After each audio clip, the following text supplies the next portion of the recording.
Bonjour, good morning.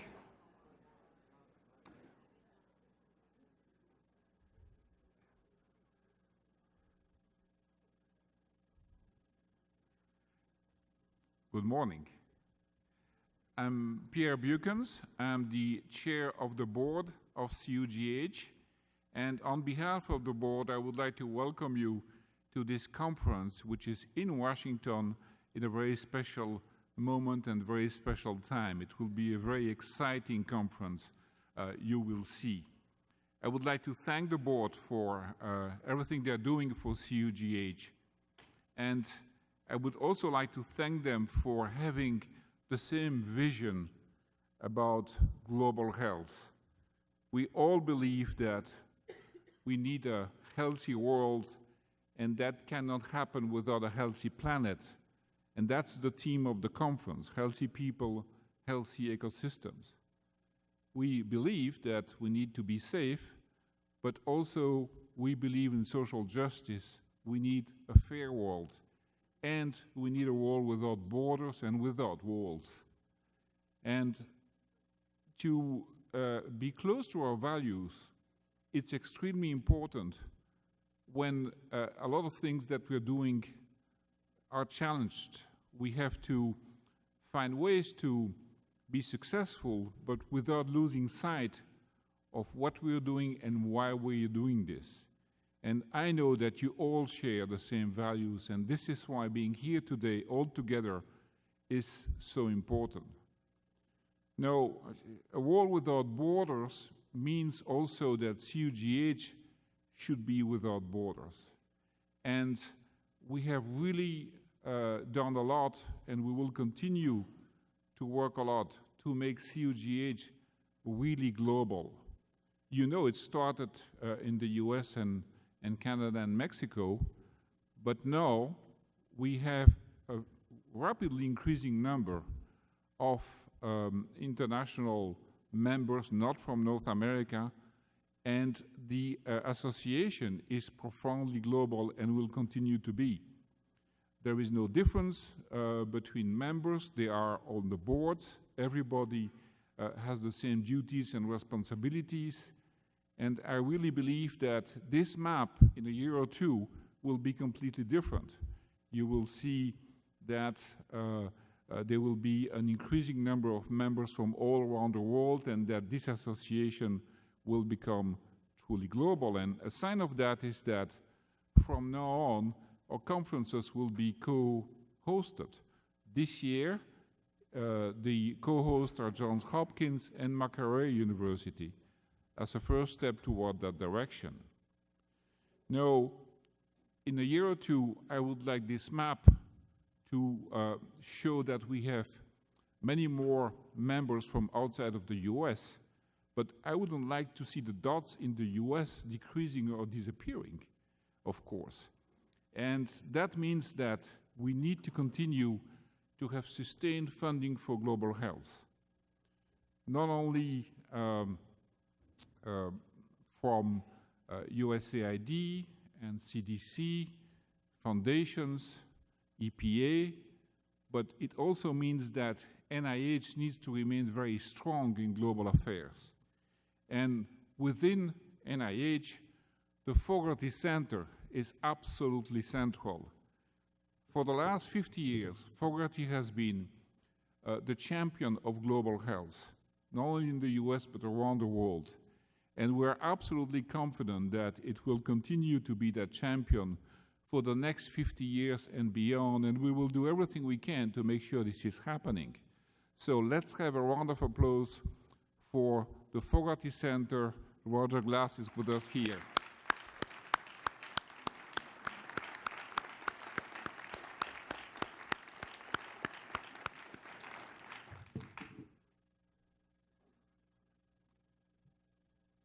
I now would like to introduce Patricia Davidson, who is the co-chair of the conference and will tell you more about why we are here. So again, welcome and have a great conference. Trish?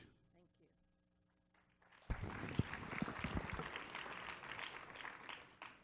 So thanks so much, Pierre, and thank you so much, everyone, for being here. It's been such a wonderful experience to be working with our colleagues in Uganda and the CUGH board and our colleagues from around the world to plan this meeting. As we started the planning for this meeting, I think very few of us could have forecasted the environment that global health would be facing at the moment. And so there's probably not a better place in the world to be having this meeting at the moment. So on behalf of the board, I really appeal to you to continue your advocacy, to have a bold voice for the issues that matter to us.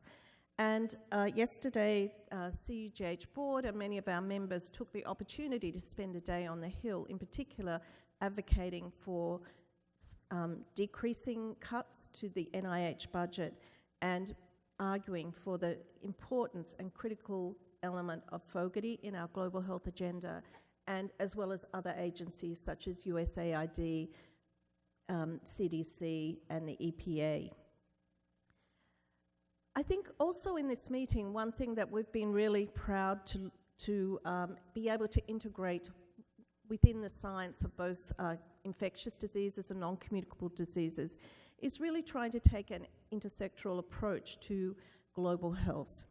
And I think for each of us who work in this area, in spite of the science, if we do not address the social determinants of health, and particular, as Dr. Buchan spoke about, striving for health as a human right and social justice, we are very unlikely to achieve our goals. I'm also excited within the program to see an emphasis on the importance of women's health, not only in terms of global health, but the importance of women in leadership for global health initiatives. And I really encourage you to take part in these sessions. And as we look at a gendered approach to health, addressing women is not just for the sake of women, but we know that the health and well-being and respect for women is a litmus test for just and civil societies. And we know that their health is integral, not just to them as individuals, but to families and society. Also, I think the CUGH, which has been built upon a richness of particularly stellar scientists in infectious diseases, particularly HIV, TB, and malaria, is now focusing on the shift towards non-communicable diseases. And this snapshot from the Lancet Global Health projecting out to 2035 was in fact pretty prophetic. And so we're not looking at these as discrete entities, but interrelated. And can I tell you, my day on the Hill yesterday really made me think about the cost agenda, to think about the importance of how we as global health professionals and as individual professional groups demonstrate our value proposition in a broad and expansive environment.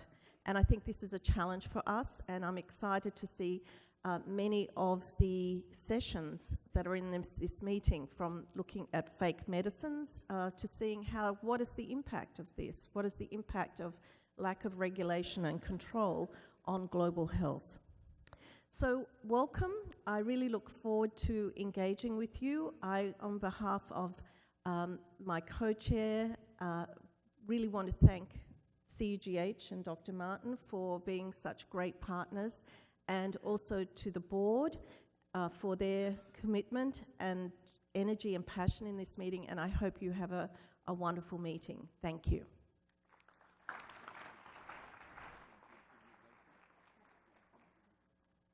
Sorry, it's my pleasure to now introduce Nelson Siwakabo, who's my co-chair in this meeting, and this, as has been described, this is a co-chaired meeting between Johns Hopkins University and Makerere. Thank you.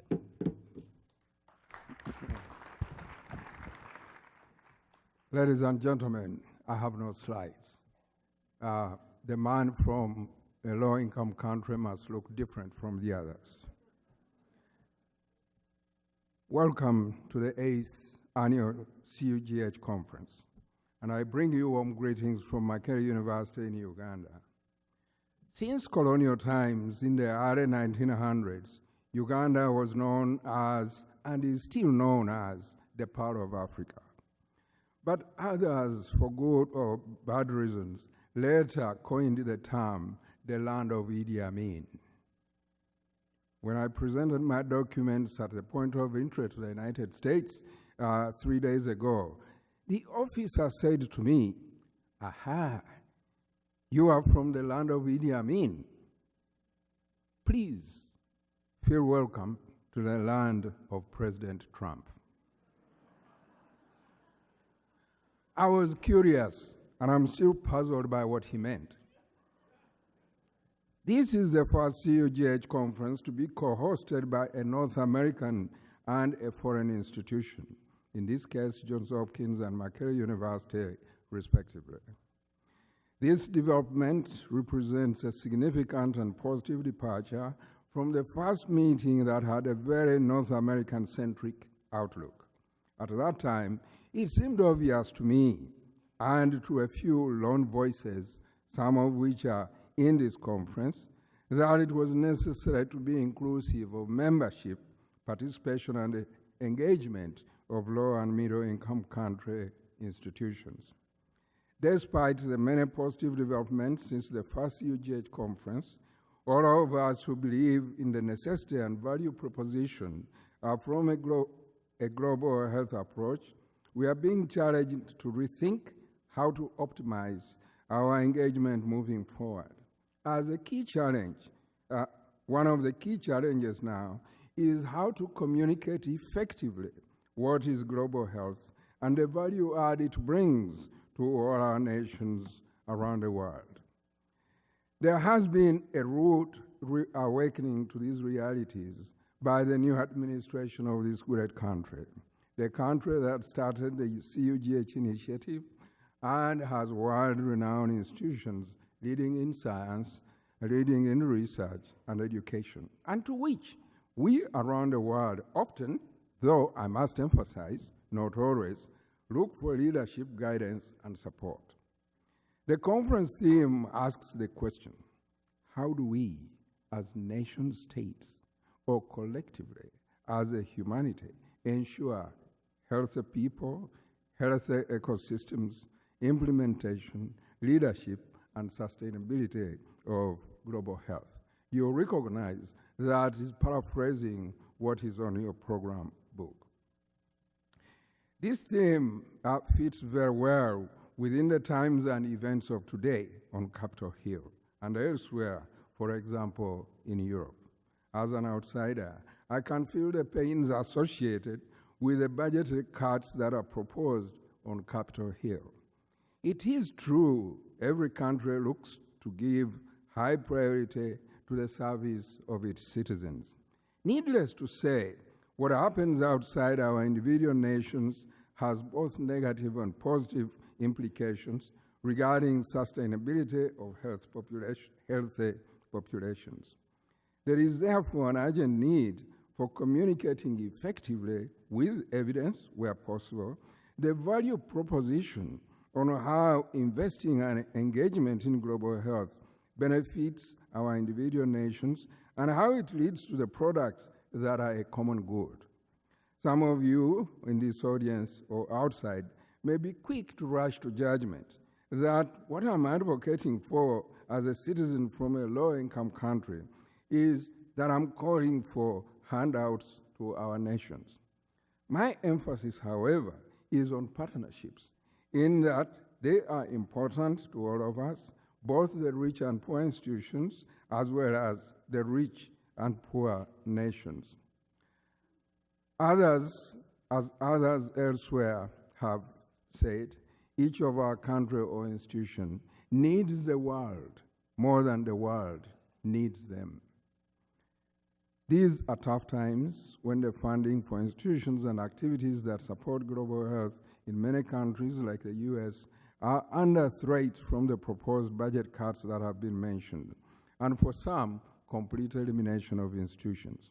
I have learned about the intense discussions that are ongoing here in DC and across the nation. This is the time when all our countries overseas must also accelerate a rethink about our future as families or societies that believe in a global health approach and what it brings in terms of benefit to our partners. We need to be innovative and start regional consortia for global health like China has done. My African colleagues will, I'm sure, agree with me that the African Forum for Research and Education, in short we call the AfriHealth Consortium, with its emphasis on interdisciplinarity, interprofessionality, South-to-South collaboration, and South-North collaboration, offers an unprecedented opportunity for engagement, promotion, and partnership in global health with our northern partners. To learn more about AfriHealth, let me invite you. There'll be a panel discussion session CS 33 in the International Ballroom East on Sunday at 12 noon to 1:30 p.m., to which, of course, you are all invited.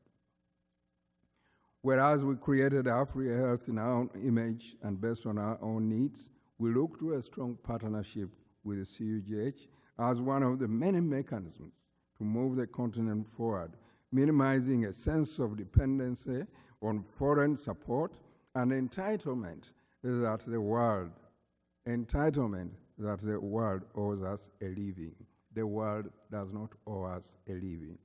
To all of you, I can only say at this point, I encourage you to move forth and engage even more actively than ever before in the ideals and aspirations of global health and spread the gospel to other institutions and individuals in your respective jurisdictions. I thank you.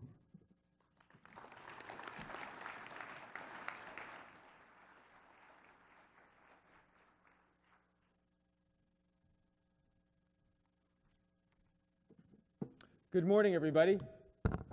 Good morning. Welcome. We are very excited to have you here today. You're one of the 1,700 people, despite weather and visas, you have come again to Washington, D.C. So on behalf of the Consortium of Universities for Global Health, we really thank you very much for being here. I have a pleasant duty. I get to be the good cop. The first thing I'd like to do is, none of this would have happened, of course, without the efforts of many people. And I'd first like to thank very much Dr. Trish Davidson, Dr. Siwan Kambo, Dr. Tom Quinn. Tom, are you here?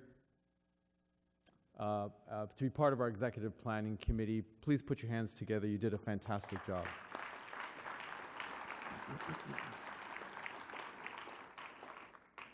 And of course, there's a much broader team than this. And I want to have a shout out, and I'd like you, after I finish reading out your names, I want you to stand because I'm your boss. So, Karen Lamb, our director, our manager of conference and events. Dalal Najjar, our deputy director. You guys got to stand. Bailey Poe, Arissa, Tara, and from Johns Hopkins, if you're here, Adam Beeman, Rachel, Anna, Grace, and Harriet, who's come from Makerere. Also, Doris Steinbach and Norm Stein from Management Services International, along with Belinda and Naomi. If you're here, please stand up.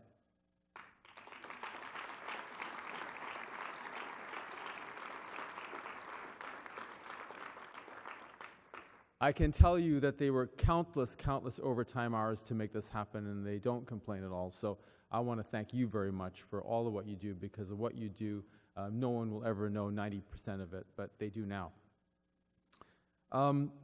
A couple of, also I'd like to thank the members of the local organizing committee, as well as all of those of you, many of you here today who are abstract reviewers and reviewed our awards.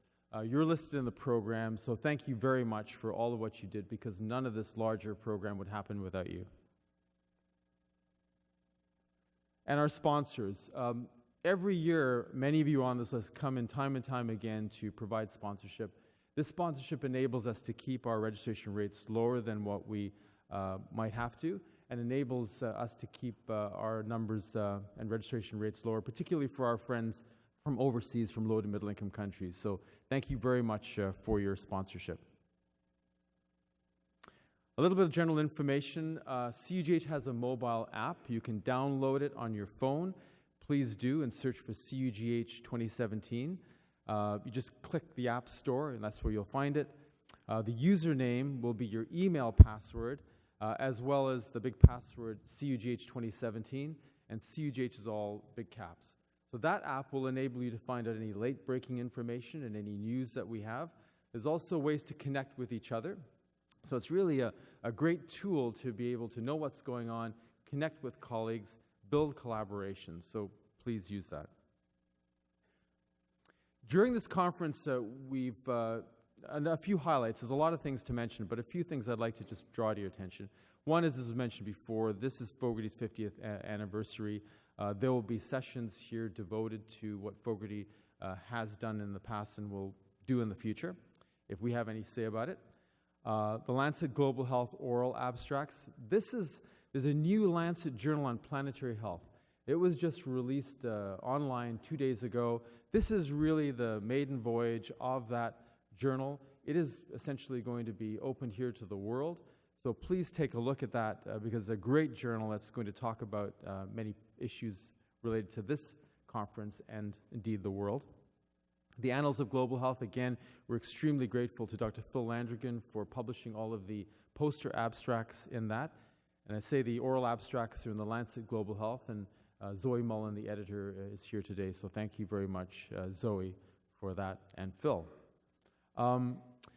As was mentioned by Nelson, we have a number of international global health leaders. There is a particular panel from the leadership from the African Forum for Research and Education in Health. So we're very grateful for you to come a long way at great cost and expense to be here and share what you're doing. We've established a relationship with the Pulitzer Center for Crisis Reporting, and part of the reason for doing that is we want to find a way that we can enable you to be able to share what you're doing through powerful visual means, to not only appeal to people's minds, but also appeal to their heart. So we have a Global Health Film Festival. It is tomorrow night. We have a number of award-winning short documentaries on powerful issues. I encourage you to attend it if you can, because they really are spectacular docs. And some of the journalists and documentary filmmakers will be there to share what they did and teach and at least share with you how you can actually also be a documentary filmmaker to share your work. There's a communications workshop at the end of day 3, again run by the Pulitzer Center, and it's our 3rd or 4th one we've done with them. Scientists, journalists will come in and share how we can be more effective at communicating our message.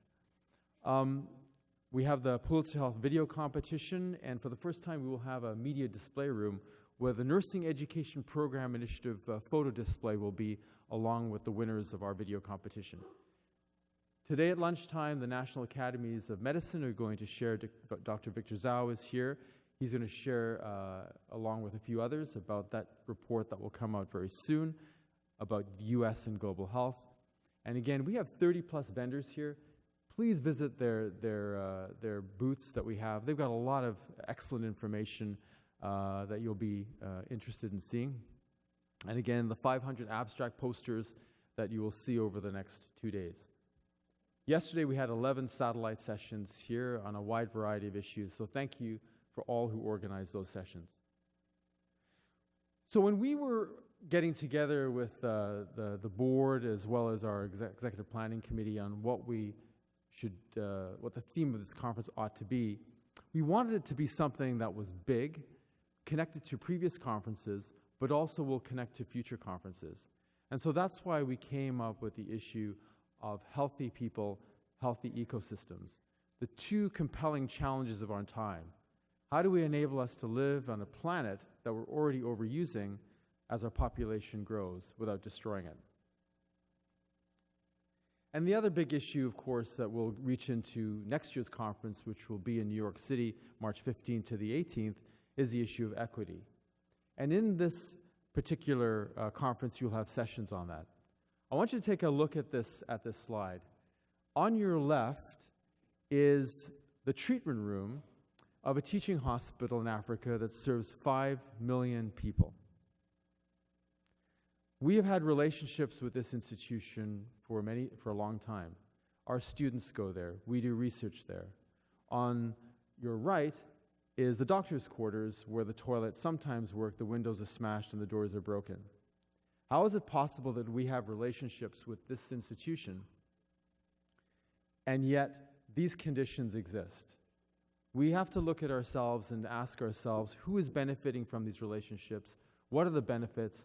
Are they distributed equitably? And how can we change that relationship so that all parties benefit reasonably? And how we can leverage those collaborations so we can deal with issues like this, so our colleagues overseas can treat the patients in the way they want to treat them. So we're going to have sessions on that.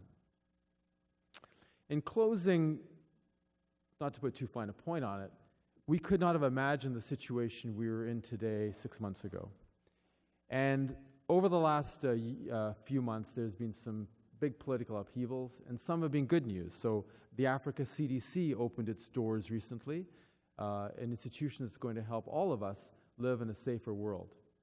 As a counterpoint to that, what we're seeing today, ladies and gentlemen, is the biggest threat to the global health enterprise in our lifetime. We will have a choice.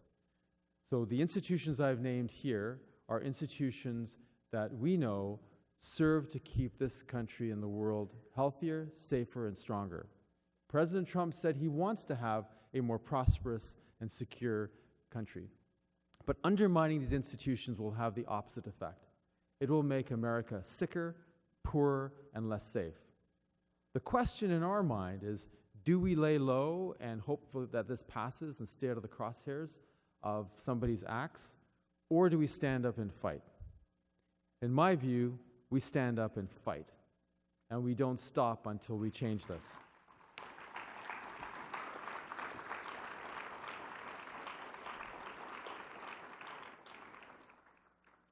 So what are we going to do?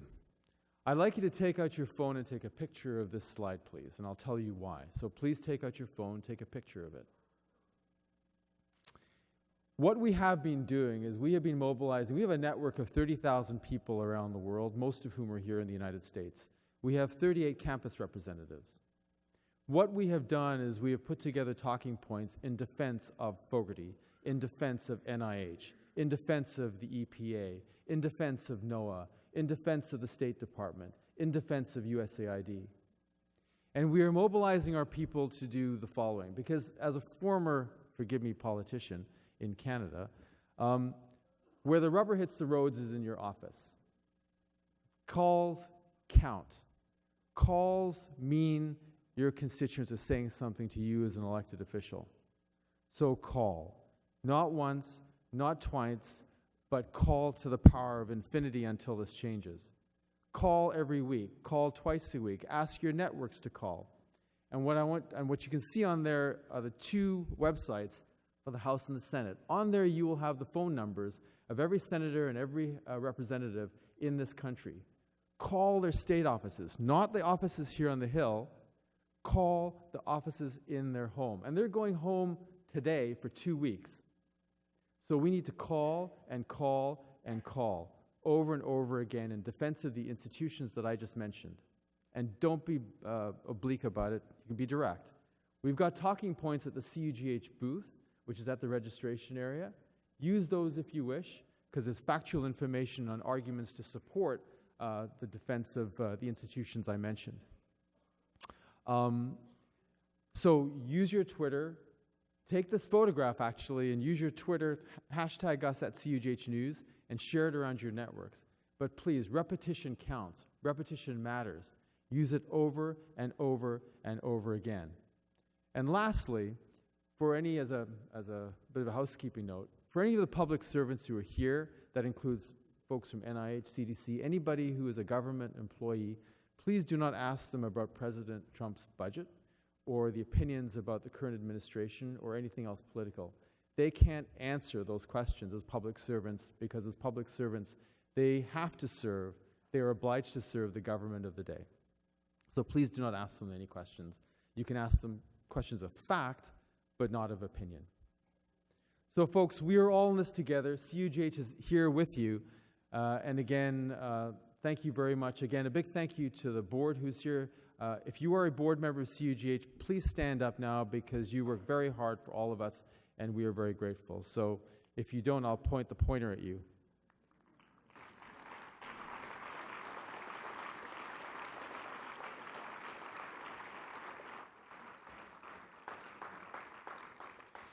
So in closing, ladies and gentlemen, we hope you have a wonderful time during the conference. Our reception is tonight. We hope to see you in New York, March 15th to the 18th, so put it in your calendar. It's going to be even bigger and better. And again, on behalf of all of us at CUGH, thank you so much for being here. Take care.